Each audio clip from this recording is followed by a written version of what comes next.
ariko se reka nkubaze how ubundi uba wirirwa wicaye hano uryamye ukora iki n'iki unyuza aha naha ubutekereza ko ibyo ari byo waje gukora ikintu kinaba kugira ngo ujye wiriga muri ibyo. Salama sha.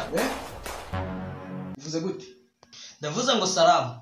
Wakigora iryo salama washyira ku isahani cyangwa wajya kwibisa kubitsa kuri banki bakazakundukira. Ariko kuri kuvuga na bagutenda bakano kandi izere gusa kitarimo amazi. Ubwenge ubu wavuye mu cyaro nta kindi kikuzanye arayo ari amagambo gusa kuzanye. Ubwo mbwira nimba ari ibyo uzanye.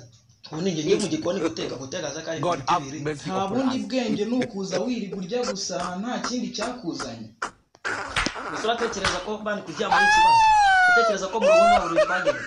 Ndatekereza ko icyo cyakuzanye kuko mbona uryama nk'inguru yarwaye muryamo.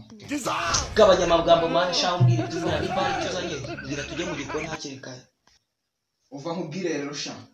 Ejo mu gitondo nzuka nsanga afashe kwawe tujya mu cyaro usubire wavuye.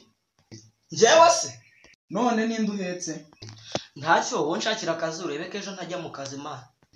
Ugushaka akazi kaho ubwo nshakira nk'udume 20 aho ngaho kingiye kwicuruza udukweto hano Nyabugogo ndebe ko nabona ibice. Ubwo uratekereza ko Landlord nabyukira ejo mu gitondo abo mafaranga nzaba nshiyafite?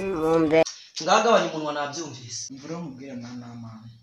Urabona Kigali ibintu byakomeye kandi byanaturambira. Bamugiye inama ifatira uko wisubire mu cyaro.